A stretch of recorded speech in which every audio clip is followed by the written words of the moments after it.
inclinando nuestros ojos.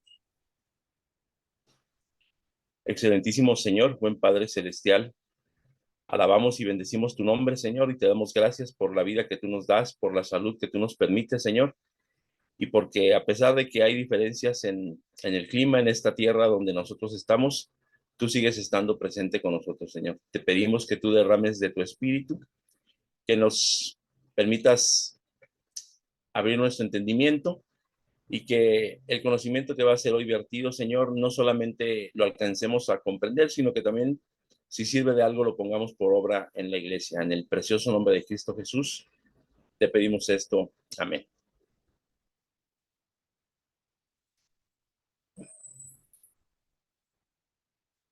Buen día, Diego Dornel o Dornel, ¿cómo es? Dornel, buen día, pastor. Un gusto saludarle. De dónde nos acompañas, Diego? Andresito Misiones. En la Andresito Argentina. Misiones. Argentina, Andresito Misiones, sí. Oh, qué bien. ¿Hace mucho tiempo que estás en la iglesia o naciste en la iglesia? Yo nací en la iglesia, bueno, hasta los 13, 14 años fui a la iglesia. Después, a los 18 años me bauticé. Por ahí fue un periodo de tiempo que me alejé un poquito de la iglesia y, bueno, actualmente estoy pastoreando la iglesia. Hace 14 años que trabajo en la iglesia. A los 24 años me consagré de obrero y ahí comencé a trabajar. Qué gran bendición, digo. Te iba a preguntar Actualmente si te gustaba el fútbol, pero ya me doy cuenta que tu pasión es Cristo me Jesús. Entonces, encanta. ¿para qué preguntamos de fútbol? No, no te creo.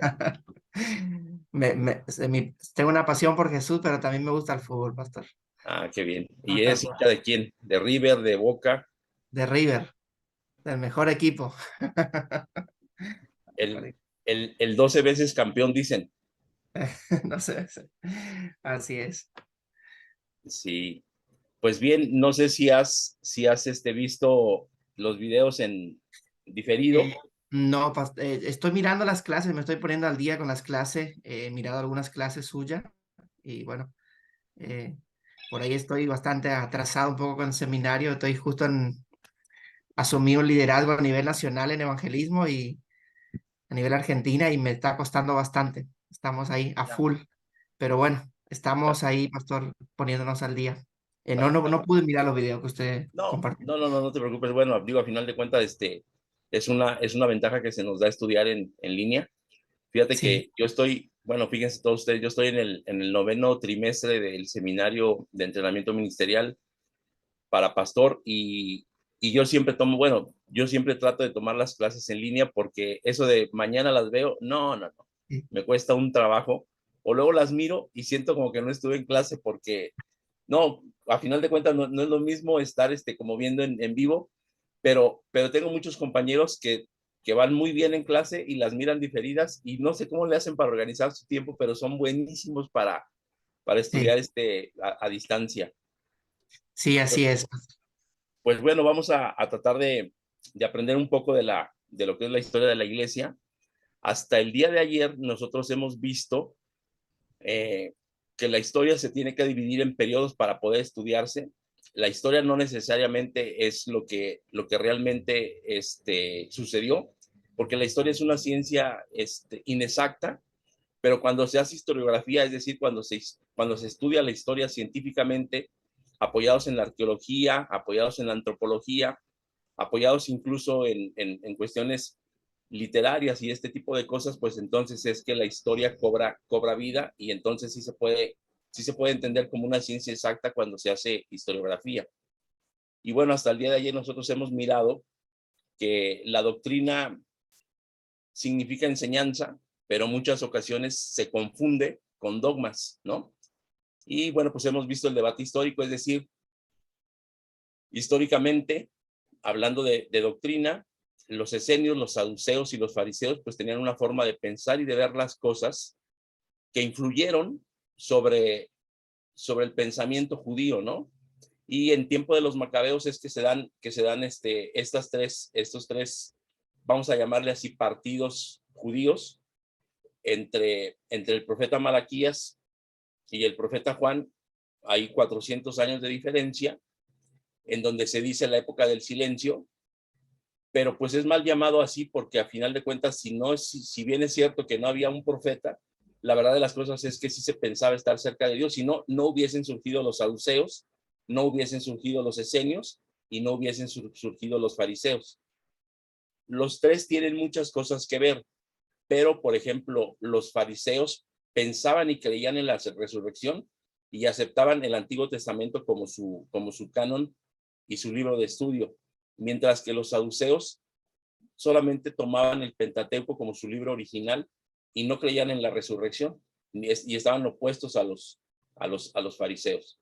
Y los esenios eran unos personajes muy especiales porque ellos se alejaron de Israel, dejaron de ir al templo porque pensaban y decían que el templo estaba inmundo porque la gente que había ahí, los sacrificios que ofrecían no valían y ellos mismos hacían sus sacrificios, aunque nunca dejaron de mandar sus ofrendas al templo, pero los sacrificios ellos los hacían, cerca de Qumran o en Qumran, ¿no? Entonces, esos tres partidos políticos inciden en Jerusalén y empiezan a decir, pues el pensamiento fariseo es mejor y los saduceos dicen, no, el pensamiento de Sadoc es el mejor y los esenios dicen, no, ustedes dos están destituidos porque el pensamiento esenio es el mejor, ¿no?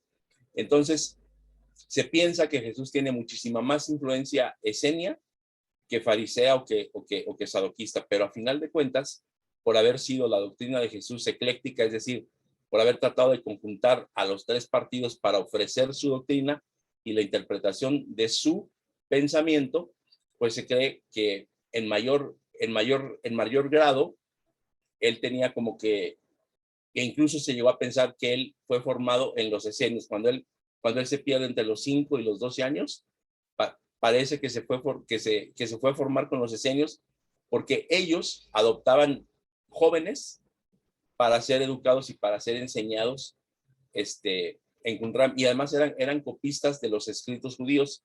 Y en 1947, cuando se descubren los rollos del Mar Muerto y de Qumran, según las cuevas 9 y 10, entonces ahí se dan cuenta que desde antes del Evangelio ya se pensaban cosas que se habían plasmado en el Evangelio, ¿no? Incluso los esenios llegaron a tener un maestro que no tenía nombre, que le decían el maestro de justicia, y la gente lo asocia con Jesús.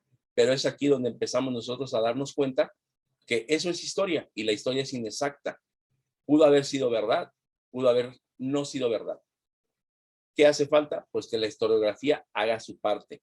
Y a lo largo de la historia, desde el primer siglo y hasta la fecha, habrá cosas que sí hemos descubierto, habrá cosas que sí han cambiado gracias a la historiografía y habrá otras que solamente la historia nos ha ido aportando. Entonces, este es como un pequeño resumen de lo que hasta aquí hemos mirado, y quiero preguntarle a alguno de ustedes si quisiera compartirnos en resumen brevemente lo que hasta hoy hemos visto. Esta es la cuarta clase y bueno, podemos dar un tiempo para escuchar esto, ¿no?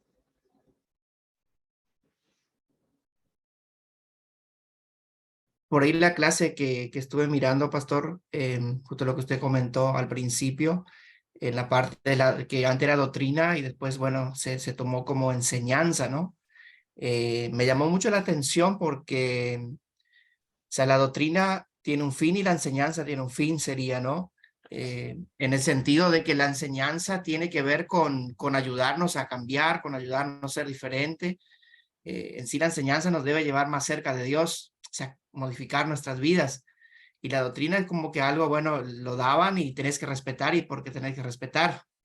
Y creo que eso es algo que, por ejemplo, yo justo ahora estoy trabajando en la parte de doctrinal en la iglesia, o sea, la parte de la enseñanza, vamos ahora, en la colonia, en la iglesia, y qué bueno poder llevar enseñanza que toque la vida de las personas, ¿no? Que no se respete por respetar, sino que esa enseñanza cambie a las personas.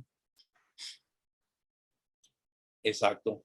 Así es como tendríamos que ver. Entonces, esta praxis, esta práctica de la enseñanza o esta praxis de la iglesia tiene que ir a la par de la enseñanza, es decir, lo que la iglesia ha enseñado a través de los tiempos generalmente tiene que ver con dogmas y no ha tenido que ver con la enseñanza. Y nosotros ahorita estamos en la época de que la enseñanza, es decir, la práctica evangélica, ha dejado de ser doctrina y estamos empezando a practicarla, ¿no? Es decir, anteriormente cumplíamos con ciertos ritos, con ciertas cosas, incluso observábamos muy celosamente los horarios, pero hoy nos damos cuenta que todo eso tiene que ser por amor a la soberanía y a la grandeza de nuestro Padre, y tiene que ver con practicar el amor. Esa es la verdadera enseñanza.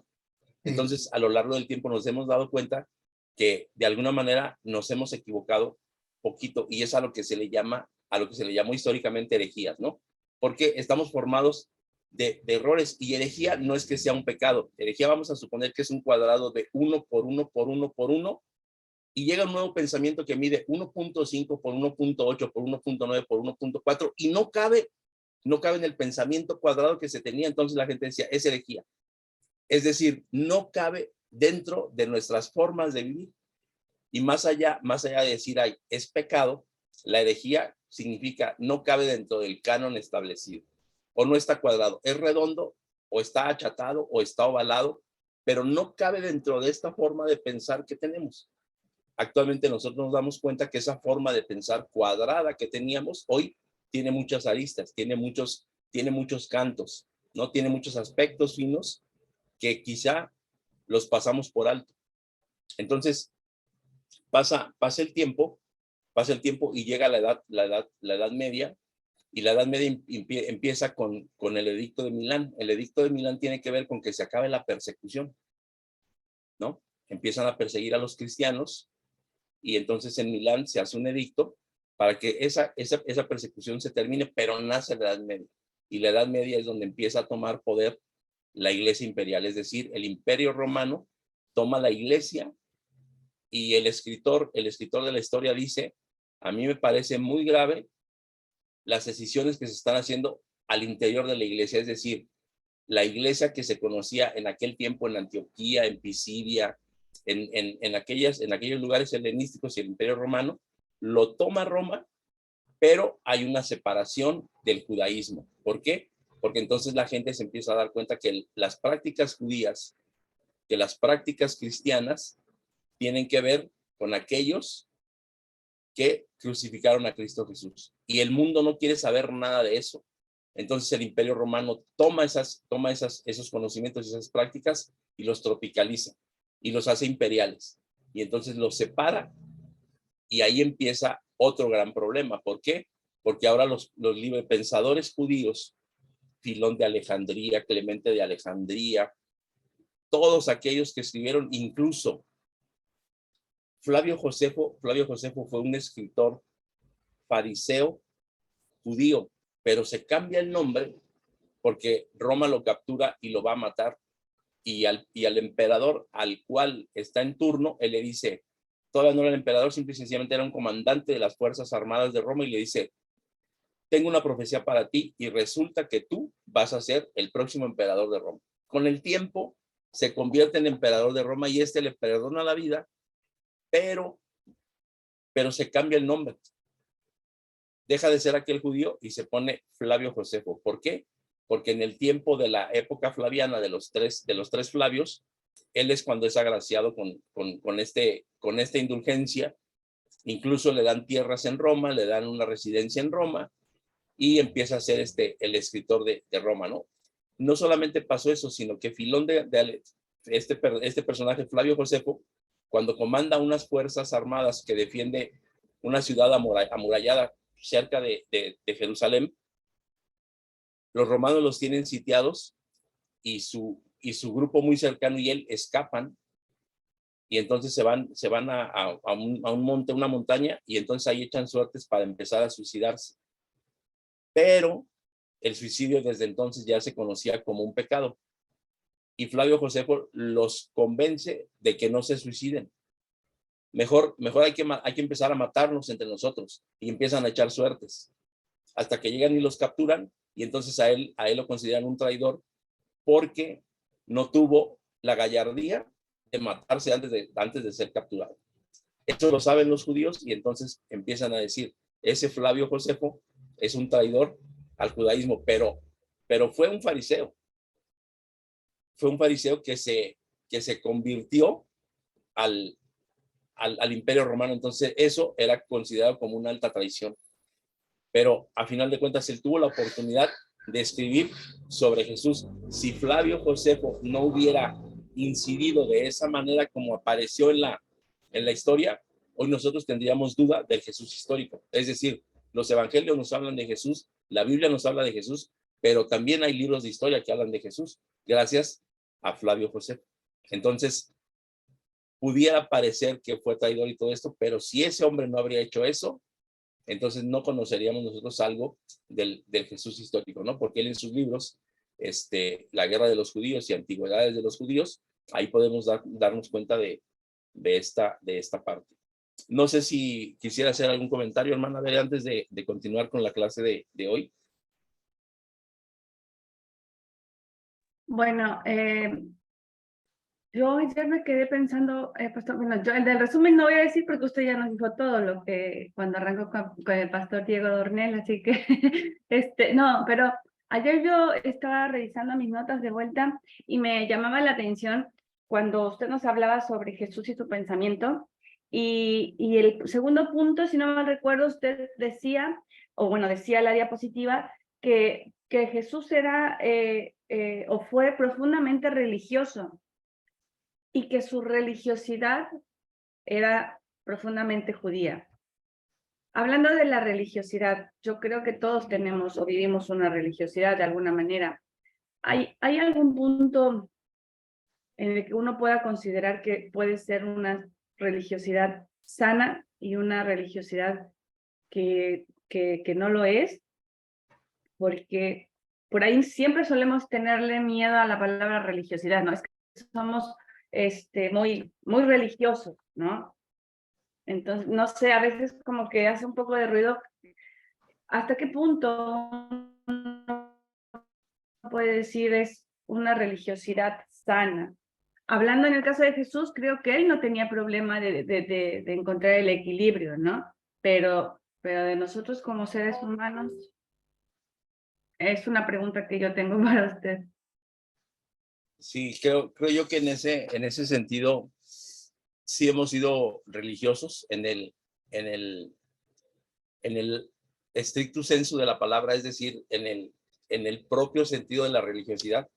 Cristo Jesús era extremadamente religioso, porque Cristo Jesús fue niño y él como judío fue enseñado durante sus primeros 5 años a conocer la ley, para que cuando llegara a los 12 años debutara como un ciudadano judío que conocía la ley, y también le dieron 2 años de interpretación. Entonces, eso no se le quitaba a ningún niño judío, no se le quitaba a ninguno. Y por tener unos padres judíos que venían al censo a Jerusalén, que participaban del templo, que todo esto, eso era religión. Cuando él llega a su momento de su ministerio, entonces él rompe con esa religiosidad, porque dice, oíste que te fue dicho, no matarás, pero yo te digo que si tú le dices esto a tu prójimo, a tu hermano, no solamente lo has matado, has atentado, por lo tanto yo te pido que practiques el amor, ¿no? O sea, es decir, la religiosidad es la moral establecida en medio de una tradición, y la ética es lo que tendría que ser mejor que aquella moralidad, que aquella vivencia. Nosotros en algún momento vivimos eso. Cuando éramos pequeños, por ejemplo, no nos podíamos dar el lujo de llegar tarde a la iglesia, y eso era parte de una religiosidad. Cuando éramos pequeños, no podíamos decir, ay, hoy no quiero pasar al frente con los niños a decir mi texto de memoria, y eso era parte de una religiosidad. Estoy hablando de la República Mexicana. En la tarde, tal vez tú como joven tenías que pasar a recolectar las ofrendas y los diezmos, y tú como joven no podías decir, ay, yo no quiero participar de eso. Eso es parte de una religiosidad. Por ejemplo, yo El no recuerdo faltar a los que... cultos, pastor, también era pecado. Faltar a un culto, por ejemplo. Exactamente, o las mujeres que trajeran su velo a la mitad El de la velo. cabeza, ¿no? Entonces, eso es religiosidad. Hoy nosotros interpretamos esa parte como que es más importante que tú vayas por voluntad a la iglesia, aunque llegues tarde, que tú vayas por amor a alabar a Dios, aunque vayas con un dolor de cabeza, aunque te sientes, y eso no es religiosidad, eso tiene que ver con el interés de practicar el amor en comunidad. Y entonces nosotros podemos malentender que la religiosidad de Jesús tenía que ver con este aparatito que funcionaba bien exactamente. Y sí funcionaba exactamente porque la costumbre y el uso de los judíos era eso exactamente, ¿no? Aprendes esto, te sabes esto, y Jesús tenía una diferencia. Desde pequeño, él podía discutir con los grandes eruditos de la ley, porque él ya tenía ese conocimiento, él ya tenía esa facilidad. Como hoy podemos ver pequeños, y hablo de gente de muy poca edad, hablo de niños, de jóvenes de muy poca edad, que tienen estudios muy interesantes, porque se les da esa facilidad, y se les da facilidad porque tienen un cerebro que rápidamente amarra el conocimiento con la práctica. Cristo tiene facilidad. Entonces, nosotros lo vemos como un regalo del Padre, ay, como que su esencia era divina. No, él tenía esa posibilidad de desarrollar esa parte, y a él no le costaba, ¿no? No le costaba como a otros judíos que no descollaban. Ahora, les vuelvo a repetir, si la historia dice que mandaron matar a todos los de su generación, pues entonces el único que podía descollar en esa generación era él. No la tuvo tan complicada. Al contrario, eso lo hizo responsable de que fuera el único muy ducho y muy dotado de su generación, y que él tenía. Por eso es que descolló. Entonces, es bien interesante hablar de historia, porque estamos hablando de historia, no estamos hablando de religión, no estamos hablando de espiritualidad, estamos hablando de cómo se vivía en aquel tiempo la práctica, que en ese tiempo no había cristianismo.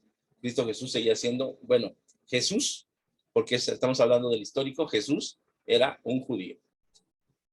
Y entonces tenía que ser religioso, se tenía que tapar, tenía que asistir al templo, tenía que hacer cosas que solamente los judíos hacían, porque ellos estaban muy comprometidos con su religión, con el judaísmo, ¿no? Y bueno, recordando este judaísmo, sucede el exilio, se llevan a los judíos a Babilonia, no se los llevan como esclavos, se llevan a lo mejor de Israel, y no solamente se llevan a lo mejor de Israel, sino llegan a Babilonia, en donde se dan cuenta que Babilonia, Jerusalén era una ciudad cosmopolita muy interesante, pero cuando llegan a Babilonia se dan cuenta de que, vamos a suponer, la ciudad más impresionante que ustedes conozcan, la ciudad más bella arquitectónicamente que ustedes conozcan, hagan de cuenta que ustedes vivían en un pueblito y llegan a esa Babilonia y se dan cuenta de la grandeza, del desarrollo, de la arquitectura, de lo bien organizados que están, y aquellos se sienten menos. O sea, aunque yo soy habitante de una ciudad bien cosmopolita, pero llego a Babilonia en el exilio y me doy cuenta de que Marduk es un tremendo dios, de que los jardines colgantes de Babilonia están impresionantes, de que los reyes de Babilonia viven, o de que los emperadores de Babilonia viven de una manera bien impresionante. Entonces, pues yo pongo como en tela de juicio mi religión, mi creencia. Pero si los judíos no hubiesen conocido a Dios, si no hubiesen tenido la práctica del templo, si no hubiesen tenido todo esto, ellos habían terminado siendo babilonios. ¿Por qué? Porque entonces en ese momento ellos empiezan a voltear hacia el templo de Jerusalén para hacer sus oraciones. Ellos empiezan a cantar, y la gente, ustedes recordaron el Salmo 137, canten como en la ciudad santa, canten volteando hacia allá. Y entonces dicen, ¿y por qué nos piden que cantemos? Pues si no estamos en Jerusalén. ¿Por qué nos piden que nos alegremos si no estamos en nuestra tierra? Cuando regresan del exilio, se encuentran con Jerusalén destruida y con los pobres, y entonces recuerden que en Jerusalén se quedan solamente los pobres, y entonces llega la gente. Y también recuerden que Jeremías les escribía cartas en donde decían, tengan negocios, cásense, hagan su vida, vivan agradecidos con el Señor. Pero regresan y se encuentran con judíos que tienen descuidada Jerusalén, y empieza este debate. este problema. ¿Por qué no cuidaste tu ciudad? ¿Y tú por qué te casaste con la gente del norte? ¿Tú por qué empiezas a tener prácticas? Y entonces empieza a surgir el judaísmo, es decir, guardar el sábado, no comer carnes, todas esas diferenciaciones que hacen del judío un personaje religioso y diferente. Pero esa cuestión nace por un nacionalismo bien entendido o mal entendido, dependiendo de qué partido tú te encuentres. Si eres de los pobres que te quedaste en Jerusalén y que no te contaminaste con el resto, o si eres de los que vienes del norte y te contaminaste con todo, pero vienes extrañando tu tierra. Entonces, ahí nace ese judaísmo. Vamos a ver nosotros, voy a compartir con ustedes la presentación.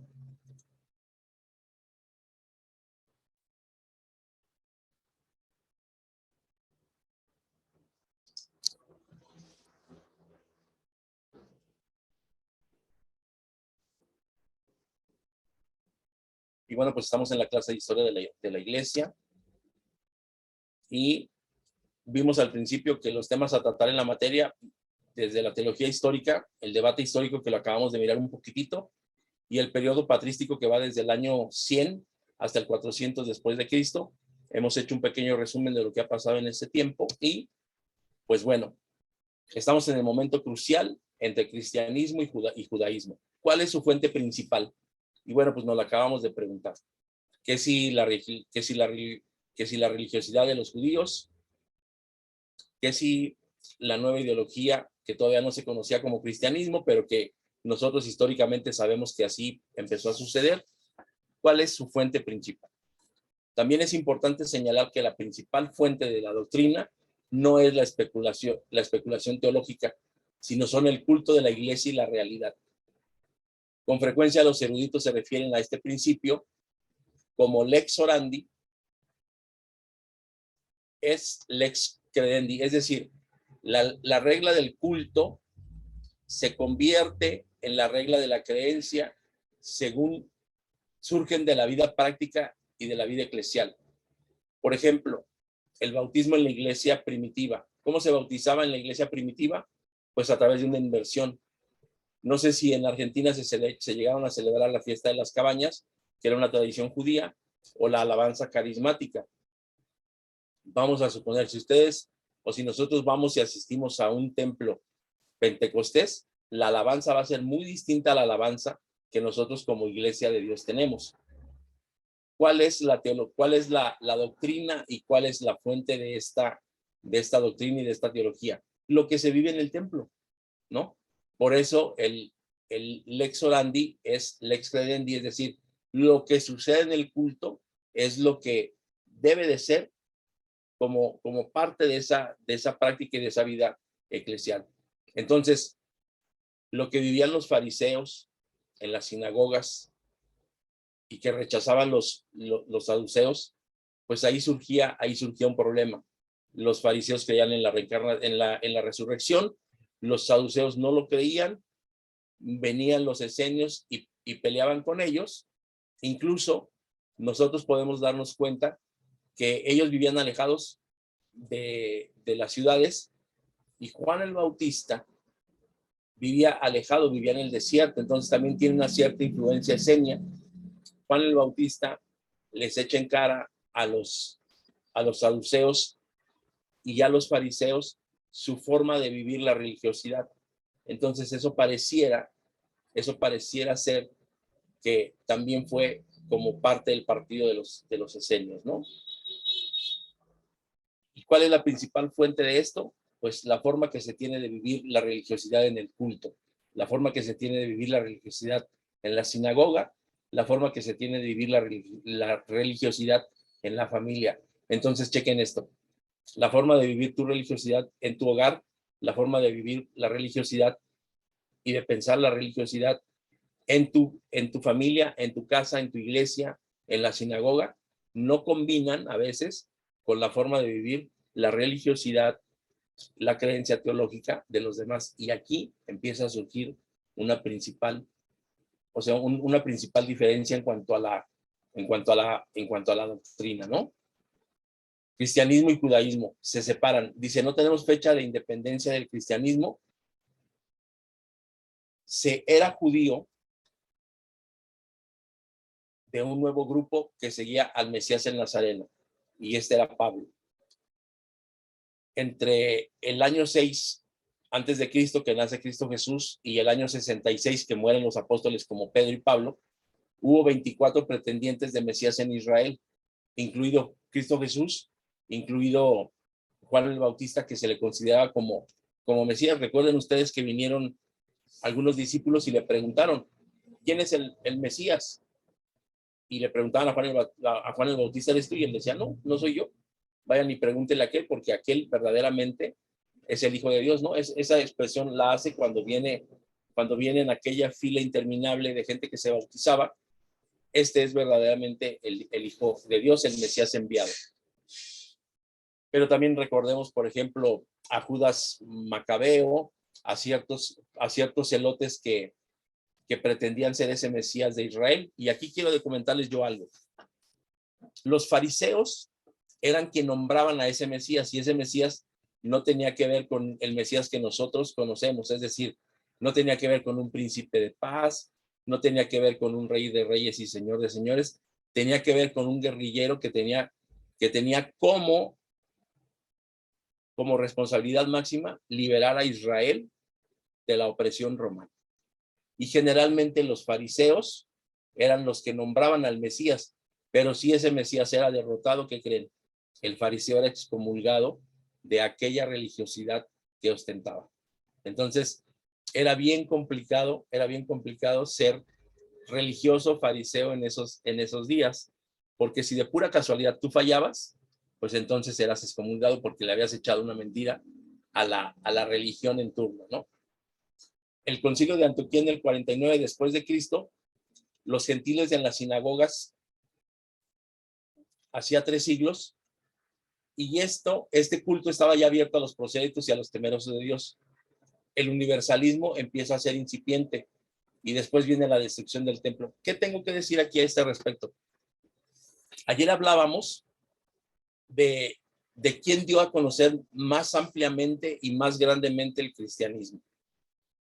Hasta ese momento, cristianismo incipiente, porque nosotros todavía no tenemos un dato, todavía no se les dice en Antioquía a los cristianos, apenas se está viviendo esta parte, ¿no? Pero quiero recordarles a ustedes que aquello que dijimos, Cristo Jesús dice, o el Jesús histórico dice cómo se tiene que vivir desde su pensamiento, desde su idea, ya dijo el Sermón del Monte, ya todo esto. Y Pablo en alguna ocasión llega a una sinagoga y se da cuenta que hay muchos prosélitos. Los prosélitos no es otra cosa sino que gente que dejó de ser gentil para convertirse al judaísmo. Y te quiero decir, no sé si tú has llegado a una iglesia en donde hay mucha solemnidad y todo esto, pero si tú entrabas a la sinagoga de los judíos, te ibas a encontrar con los judíos hasta la parte de adelante, con la gente que sabía, con los fariseos sentados hasta adelante. Luego iban a estar los que se les llamaba los del medio, que eran la gente temerosa de Dios. Y hasta el final, y que era lo que más había, eran hombres que podían llegar a ser prosélitos. Y entonces a Pablo no le gustó esa parte, dijo, ¿cómo es posible que hasta adelante, vamos a suponer, si había 100 gentes en aquella sinagoga, ¿cómo es posible que haya 60 gentes judías, 20 gentes temerosos de Dios y el resto de prosélitos? Porque muy poca gente le brincaba a la siguiente fase. Y entonces Pablo empieza a predicar,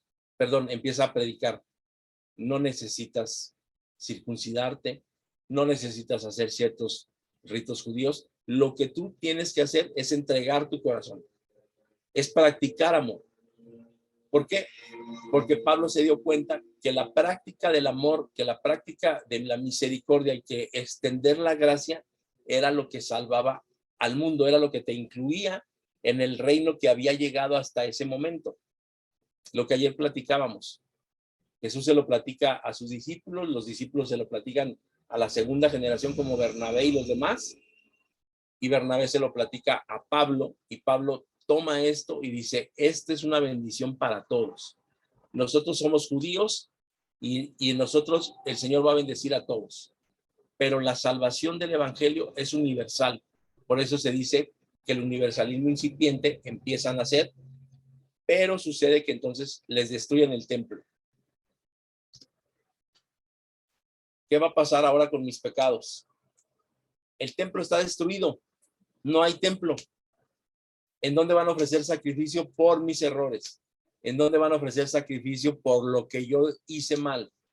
Ahora, ¿cómo voy a reconciliarme con Dios si no hay templo? ¿Se dan cuenta entonces cómo el judaísmo empieza a perder poder y empieza a tomar fuerza el cristianismo? No necesitas sacrificios. Necesitas oración de arrepentimiento. No necesitas ofrecer sacrificio vivo, no necesitas eso. Necesitas entregar tu corazón. Y eso les empieza a costar trabajo. Vamos a ver lo que dice Isaías capítulo 1.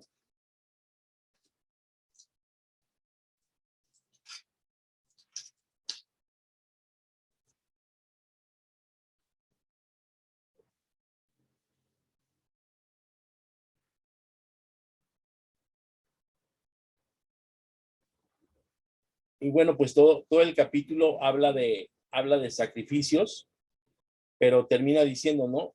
Lavad limpios, quitar la iniquidad de vuestras obras ante de mis ojos, dejad de hacer lo malo, aprender a hacer el bien, busca juicio, restituye al agraviado, oíd el derecho al huérfano, amparad a la viuda, venid luego, dirá Jehová, y estemos a cuentas. Si vuestros pecados fueren como la grana, como la nieve serán emblanquecidos.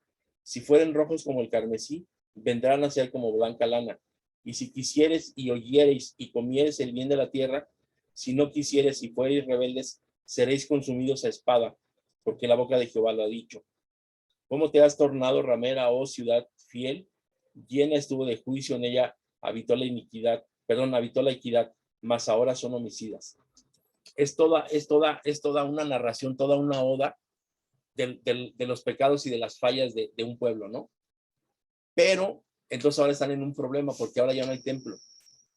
Y si no hay templo, pues no hay sacerdocio. Y si no hay sacerdocio, no hay reconciliación con Dios. Pero se dan cuenta que Cristo Jesús decía que Dios no quería sacrificios vanos. Y entonces empieza a surgir esta nueva forma de estar reconciliado con Dios. Y Pablo la propaga en todo el imperio. En todo el imperio. Pero hoy lo platicamos muy tranquilamente, pero creo yo que la religiosidad nos impediría. ¿Qué pasaría? ¿Qué pasó cuando empezó la pandemia? ¿Cómo vamos a celebrar un culto en casa? Esto no va a ser tomado en cuenta. ¿Cómo van a ser escuchadas nuestras oraciones en casa? O sea, pensábamos que el techo de casa era impermeable, que no pasaban las oraciones, de ahí no salían. Teníamos que estar en una iglesia y costó trabajo. Hay gente que hasta hoy no ha regresado, es decir, ya tenemos oficialmente que la pandemia se acabó, ya tenemos oficialmente que no hay contagios como los había hace 3 años, pero hoy hay gente que ya no regresó a la iglesia. ¿Por qué? Porque le acabaron sus expectativas. Más allá de que a lo mejor no tenía un compromiso verdadero con Dios, le acabaron sus expectativas de creer que Dios habitaba en un templo. Y eso hoy nos podemos dar cuenta nosotros que es religiosidad. Tuvimos que celebrar una cena o 2 cenas o 3 cenas de Dios, o 3 cenas desde casa. Y tal vez eso nos costó trabajo, ¿no? Yo recuerdo que me tocaba repartir los emblemas en la casa de los hermanos y más de alguno lo recibía como diciendo, ¿sí será justo esto? ¿Sí será del agrado de Dios esto?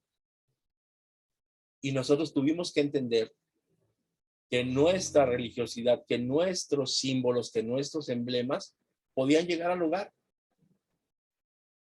Pero nos costó trabajo. Entonces ahora imagínate, cuando tú tienes toda una vida y estás pensando que el templo del Dios, el único templo del Dios vivo y en donde se ofrecen sacrificios y en donde Dios acepta el sacrificio es destruido, pues entonces ahora ¿qué voy a hacer con mis pecados?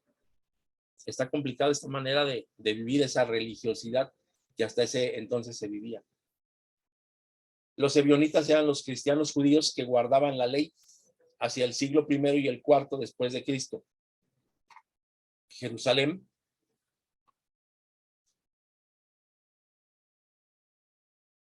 en ese tiempo los ebionitas solamente aceptaban el evangelio de Mateo.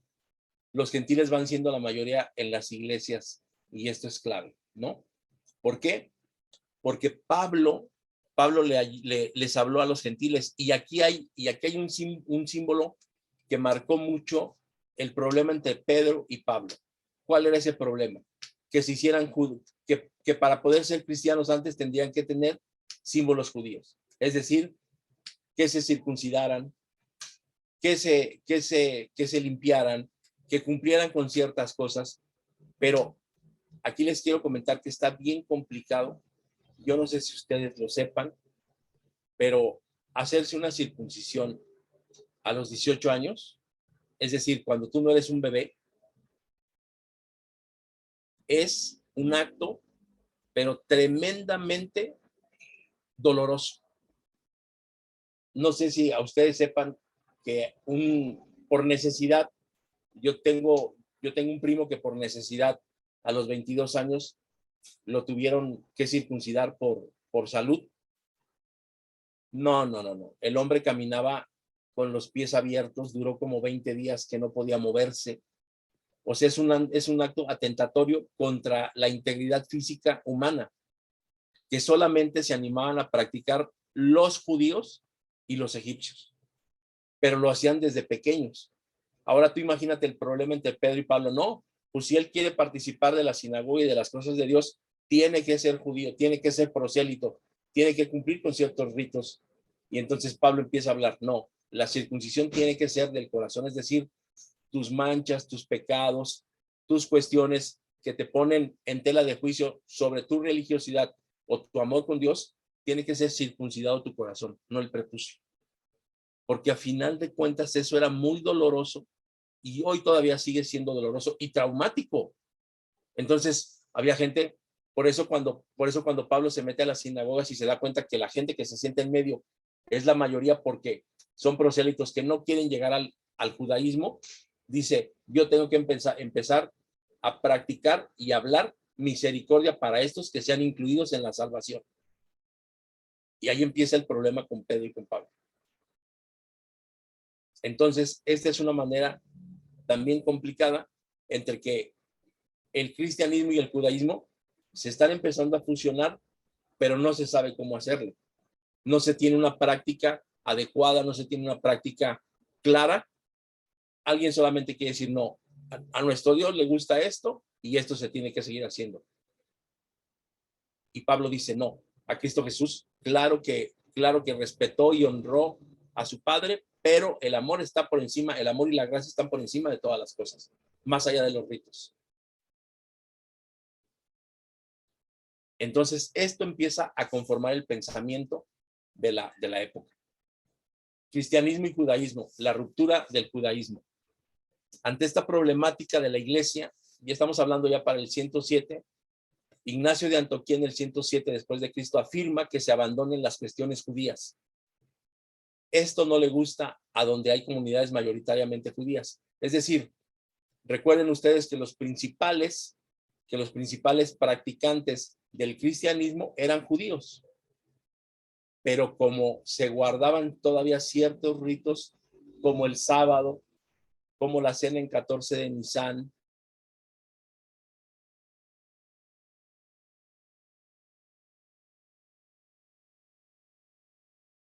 Roma y los judíos tuvieron problemas.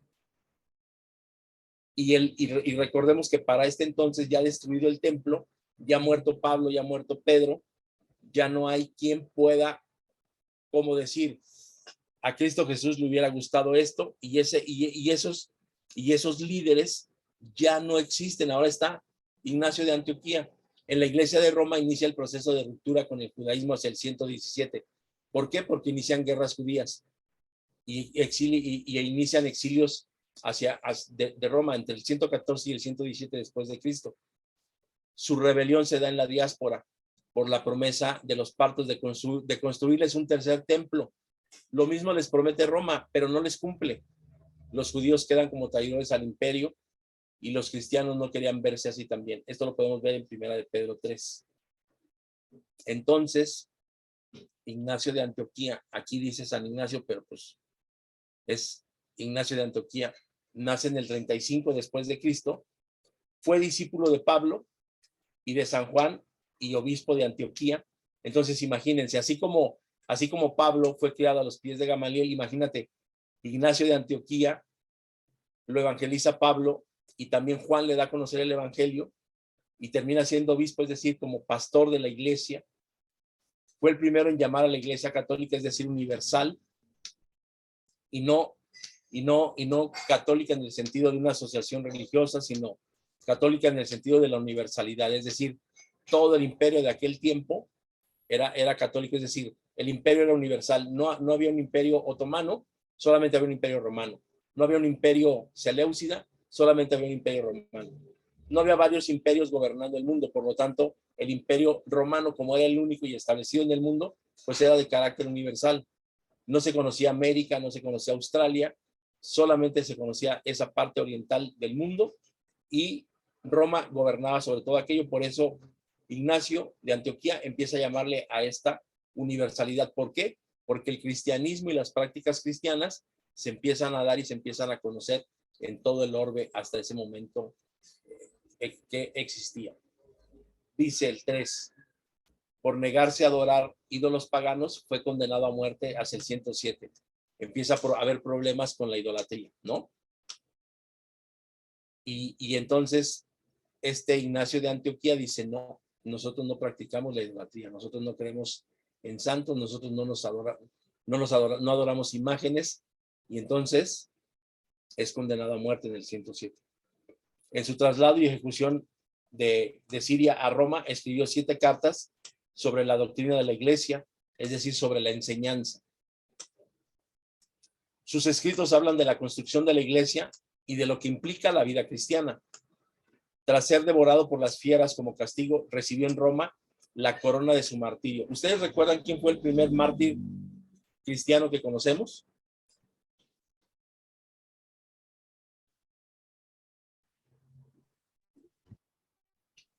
Hola, buen día, hermano. Adelante. A mí me parece que era Esteban. No.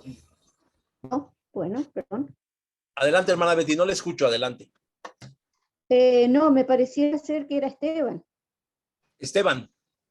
Ah, Esteban fue el primer mártir y esa narración está en Hechos, ¿no? Que dice que él fue apedreado.